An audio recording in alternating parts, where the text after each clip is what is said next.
There's something sitting in the energy right now that I want to name before we even begin. It's not loud.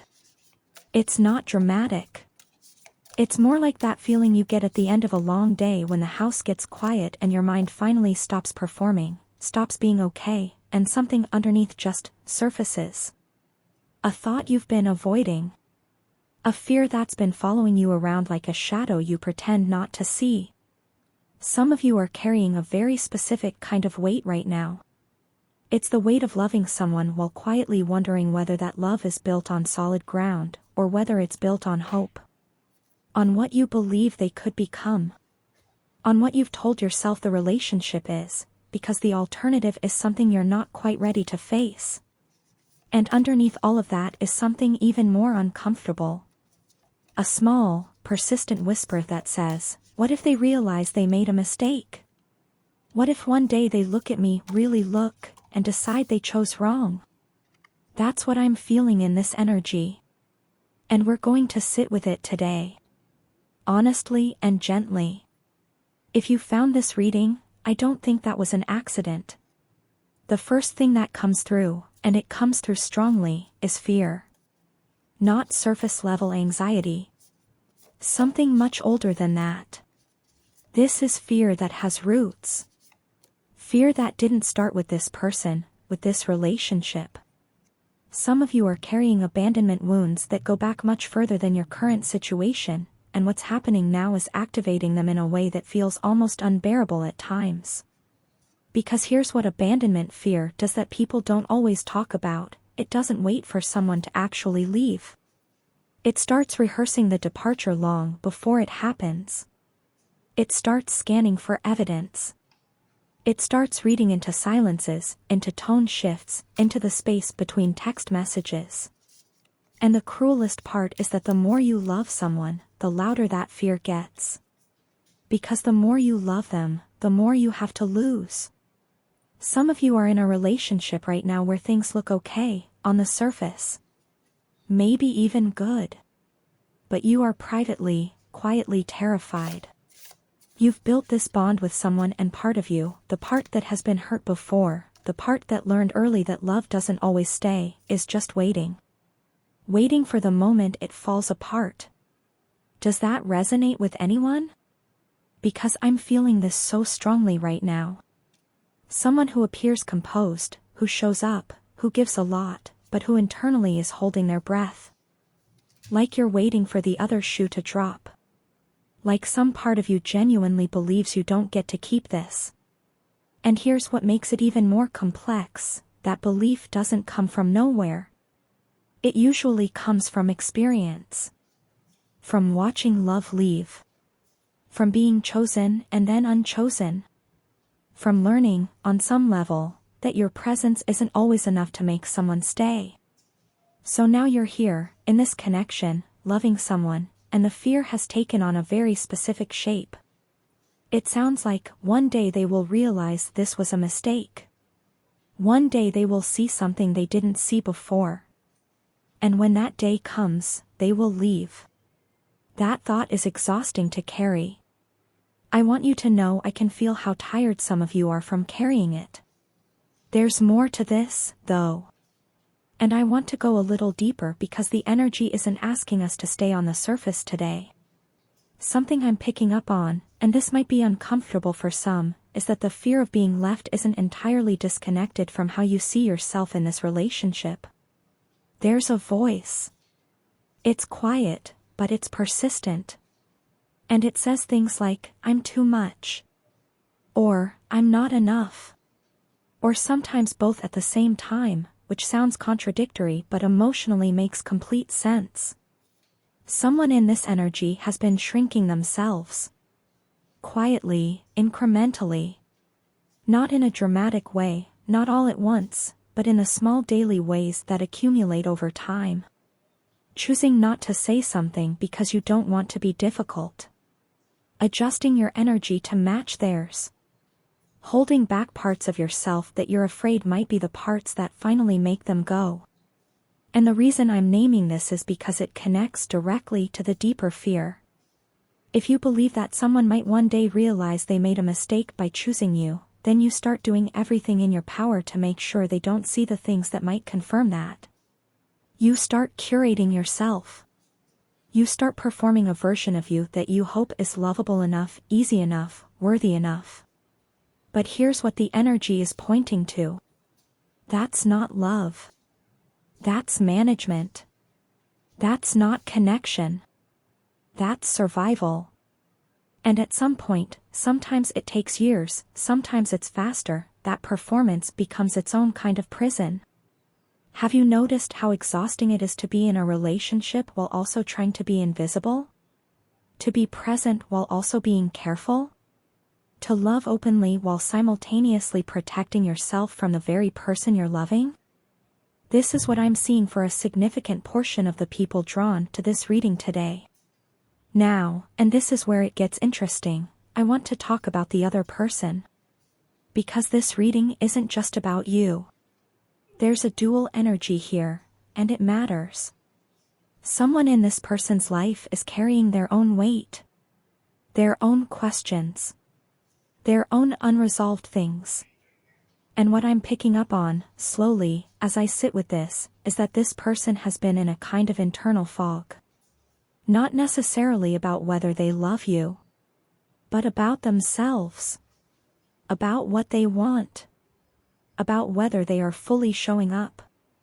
There's a sense of something unprocessed.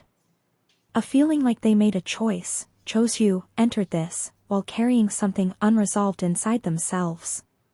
Maybe they weren't fully ready.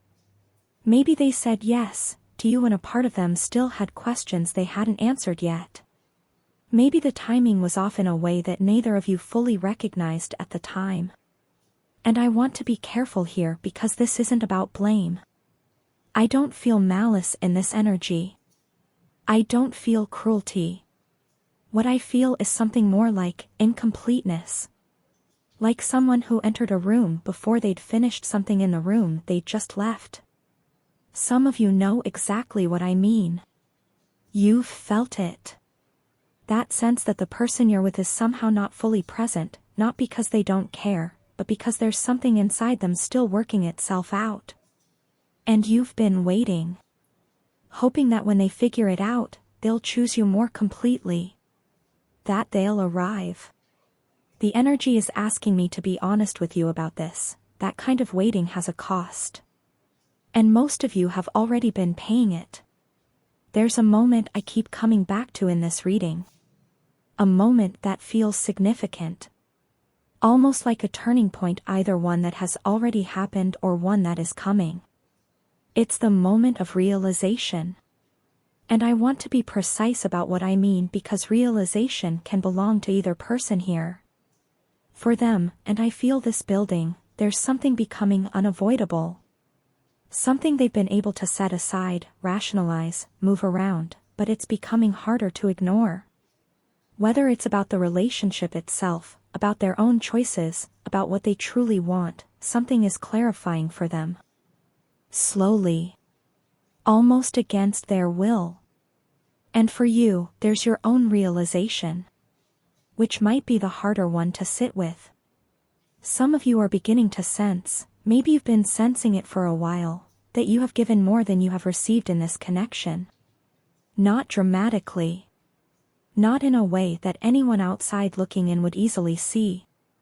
But in the quiet, invisible ways that matter. The way you've adjusted. The way you've absorbed their moods. The way you've made yourself smaller so there would be more room for them.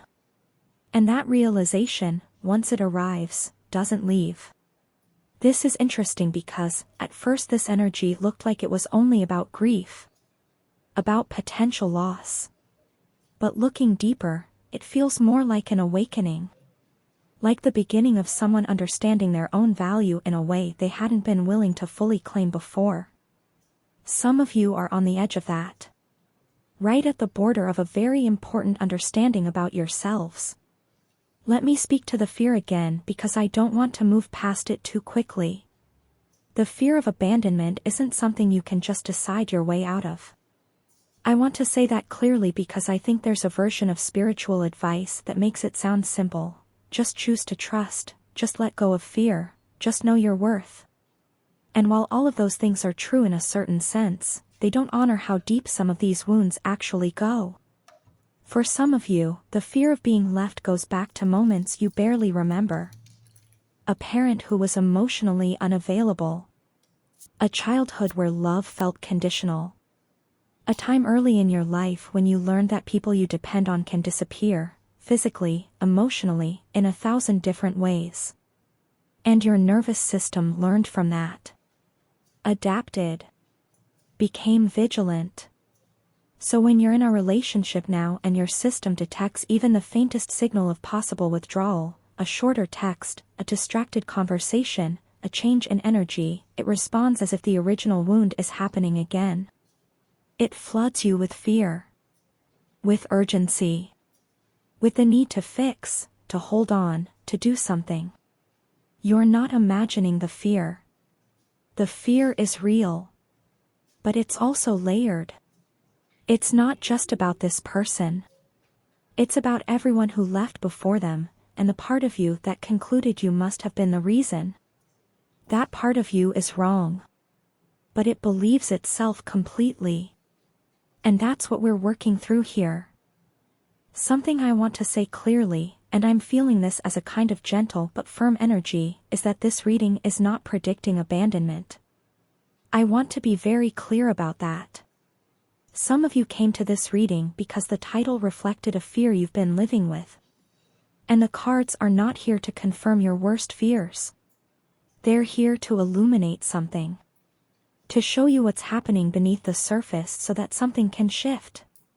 What I'm actually seeing in this energy, and I want you to hear this, is the potential for a profound lesson. Not a punishment. A lesson. Because sometimes the people who come into our lives, even the ones who eventually leave, even the ones who ultimately weren't right, they arrive to teach us something we couldn't have learned any other way. About ourselves. About what we need. About the ways we've been participating in our own smallness. The loss, and I say this without minimizing how much it hurts, the loss is sometimes the opening. The space where something new can finally enter. I'm not going to tell you everything will be fine in the way people mean when they want to avoid discomfort. But I will tell you that whatever is meant for you cannot be taken from you. And whatever leaves was never meant to stay. Some of you need to hear that right now. There's a kind of goodbye energy in this reading. And I want to be honest about that because I think you already sense it. Not necessarily a physical goodbye. Not necessarily dramatic. Sometimes it's a goodbye to a version of the relationship you thought you had. A goodbye to a hope you've been holding. A goodbye to the waiting, to the adjusting, to the shrinking. And sometimes, not always, but sometimes, it is a literal goodbye, a parting, a quiet turning away. What strikes me about this goodbye energy is how silent it feels. There's not a lot of noise here. This isn't a blow-up, a confrontation, an explosion. What I'm sensing is more like a slow exhale. A tide going out. The kind of ending that happens not in a single moment but over many small moments that accumulate until one day you both look at each other and understand, without either of you having to say it, that something is finished. Some of you have already felt that tide beginning to turn. Maybe you've felt it for longer than you've been willing to admit. And this is where I want to say something that might feel unexpected. There is dignity in a quiet ending. There is wisdom in knowing when to release something with grace rather than holding on past the point where holding on serves anyone. I'm feeling some of you resisting that. And I understand. When you love someone, release feels like failure. Like giving up. Like proof of the very thing you feared, that you weren't enough to make them stay. But what if release is sometimes the most profound act of love? What if choosing yourself, finally and completely, is the thing that was always meant to come from this? The energy keeps circling back to something I want to name. There is a version of this story, and I don't know how many of you are in it, where someone is on the verge of making a choice. Not a small choice. A real one. One they've been avoiding because choosing it means admitting something they're not ready to admit. And the strange thing is, that choice is haunted. Even before it's made, it's haunted. Because they already know, somewhere inside them, what the right thing is. And knowing and not doing, that's its own kind of suffering. That's its own weight. Some people carry that kind of unactualized choice for a very long time. They stay in the space between yes and no. Between staying and leaving. Between honest and comfortable. And the longer they stay in that space, the more damage it does, to themselves and to everyone connected to them. I'm hearing something like a message. An energy that keeps pressing forward. And it's almost as if someone wants to say, the kindest thing I can do might be the thing that hurts you most. And they're not ready to say it. Maybe they don't know how. Maybe they're afraid of what it would mean about them. Maybe they're hoping something will change, some signal, some sign, that will tell them they don't have to. But some things don't wait forever. And I want to come back to you. Because this reading is, in the end, about you. About what you take from this. About what you're being asked to understand. The lesson that's woven through all of this energy is one of the hardest lessons love has to teach. It's the lesson of your own worth. Not your worth as it's measured by whether someone stays. Not your worth as it's confirmed by someone choosing you. Your worth is something that exists completely and entirely independent of what another person decides. Some of you have been outsourcing your sense of value to the people who love you. If they stay, you are worthy. If they leave, you are not enough. And that equation has been running in the background of your relationships for a very long time, driving decisions, driving fear, driving the exhausting work of managing yourself into someone lovable. This is the moment, and I feel it very clearly, when that equation gets examined. When you start to question it. Not because someone told you to, but because you've lived long enough inside it to feel how much it costs. You are not a mistake. I want to say that plainly. Whatever happens, whoever stays and whoever goes, whatever the person you love ultimately decides, none of that is proof of something lacking in you. Some connections simply run their course. Some people enter our lives for a chapter, not for the whole book. And that is not a failure of love. It's just how time works. How growth works.